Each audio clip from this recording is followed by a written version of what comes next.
مسلم league نون کی حکومت کسی انتقامی سیاست پر یقین نہیں رکھتی۔ انتقام تو وہ ہے کہ جو پی ٹی آئی نے اپنی اپوزیشن سے لیا تھا، اور میں خود اس کا آپ کے سامنے ایک نمونہ کھڑا ہوں کہ جب گولی لگی تو اس کے بازو پہ دوسری سرجری ہوئی، اس کے تیسرے دن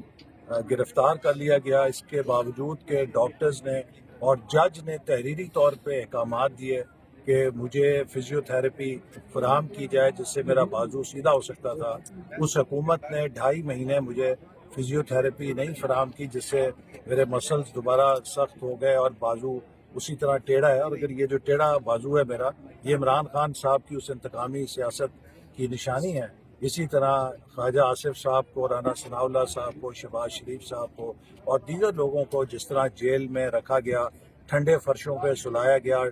ٹھنڈی راتوں کے اندر ان کو فرش پہ سونے پہ مجبور کیا جاتا تھا، اور ہمیں قید تنہائی میں جس طرح رکھ کے اور کسی سہولت سے محروم رکھا جاتا تھا۔ اور آج خان صاحب تو اسی کوٹڑی میں ہیں جس کوٹڑی میں انہوں نے مجھے رکھا ہوا تھا۔ تو اگر وہ کوٹڑی میرے لیے بحیثیت ملزم ٹھیک تھی، وہ تو سزا یافتہ قیدی ہیں، ان کے لیے تو بہت ٹھیک ہے، لیکن اس کے برعکس ان کو تو تمام سہولتیں موجود ہیں جو ان کے وکیل نے ان کے روز و شب لکھ کر سپریم کورٹ میں جمع کرائے ہیں، کہ ان کو ان کی پسند کا کھانا ملتا ہے، ان کو ورزش کا سامان ہے، ان کے پاس آرام دہ بستر ہے، اور وہ تمام سہولتیں ہیں جو کسی بھی قیدی کو پاکستان کی جیل میں دستیاب نہیں ہیں۔ تو انہیں تو بہت آرام کے ساتھ رکھا گیا ہے۔ باقی اب وہ پی ٹی آئی جو ہے وہ ایک فسانہ بنا رہی ہے، اس لیے کہ وہ چاہتے ہیں کہ اپنے لیڈر کو این آر او کے ذریعے رہا کرائیں۔ ان کے لیڈر کو کسی سیاسی مقدمے میں گرفتار نہیں کیا گیا، ان کو سزا ہوئی ہے 190 ملین پاؤنڈ کے خرد برد میں۔ جو برطانیہ نے پاکستان کو رقم واپس کی تھی، وہ سرکاری خزانے میں جمع کرانے کی بجائے انہوں نے ملک ریاض کے جرمانے کے اکاؤنٹ میں جمع کرا کے اس کے عوض مراد حاصل کی اور ملک ریاض کو فائدہ پہنچایا۔ جس کا پیسہ لندن میں ضبط ہوا تھا، اسی کا پیسہ پاکستان میں اس کو واپس کر دیا کہ اس سے وہ جرمانہ ادا کر سکے۔ یہ وہ جرم ہے جو 60 ارب روپے کی چوری کا، جس پر ان کو سزا ہوئی ہے۔ اور میں سمجھتا ہوں کہ پی ٹی آئی کو اپنے رہنما کے لیے رہائی کا مطالبہ کرنے کی بجائے اپنے رہنما کا گریبان پکڑنا چاہیے کہ آپ جو ہمیں کرپشن کے خلاف درس دیتے تھے، پاکستان کی سب سے بڑی سیاسی کرپشن کے مجرم تو آپ خود نکلے ہیں۔ تو اس میں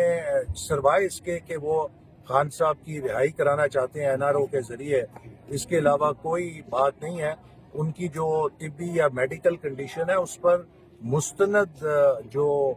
رائے ہے وہ ایک ڈاکٹر کی ہو سکتی ہے، نہ کہ ایک وکیل جو ہے بتائے کہ ان کی کیا میڈیکل کنڈیشن ہے۔ جو بھی سپریم کورٹ کی ہدایات ہیں، حکومت نے اس پر عمل کیا ہے، ان کو بہترین علاج معالجے کی سہولت فراہم ہے، ان کا تقریباً روزانہ کی بنیاد پر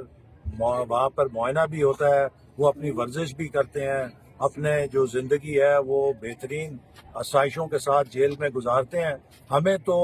جیل کے اندر اس کی 100واں حصہ بھی سہولتیں حاصل نہیں تھیں کہ جو خان صاحب کو حاصل ہیں۔ وہ تو ایک 5 اسٹار جیل کاٹ رہے ہیں، اور وہ خود کھڑے ہو کر امریکہ میں کہتے تھے قید ہوتی ہے، میں اس کا نواز شریف کا ایئر کنڈیشنر اترواؤں گا، میں اسے ٹی وی لے لوں گا، اس کو ایک عام قیدی کی طرح جیل میں رکھوں گا۔ تو آج پی ٹی آئی کہتی ہے کہ ان کے وزیر اعظم کو وہ سہولتیں دی جائیں کہ جو کسی اور قیدی کو نہیں ہے، جو جیل کے مینول میں نہیں ہے۔ تو یہ اللہ تعالیٰ کی پکڑ ہے۔ میں سمجھتا ہوں کہ خان صاحب آج صرف خدا کی پکڑ میں آئے ہوئے ہیں۔ جس طرح انہوں نے کردار کشی کی، ہم پہ جھوٹے الزامات لگوائے اور ہمیں چور ڈاکو کہلوایا، لوگوں سے نعرے لگوائے، یہ اللہ کی پکڑ ہے۔ بہتان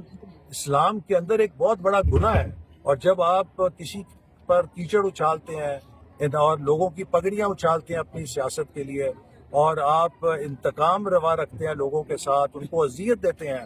تو دیکھیں پھر what goes around comes around. یہ خدا کی پکڑ ہے، اور میں صرف یہ کہوں گا کہ خان صاحب کو اللہ تعالیٰ سے معافی مانگنی چاہیے۔ جو ظلم اور زیادتی انہوں نے اپنے مخالفین کے ساتھ کیا ہے، ہماری کوئی انتقامی سیاست نہیں ہے، یہ خدا کی پکڑ ہے جس میں وہ آ جائے ہوئے ہیں۔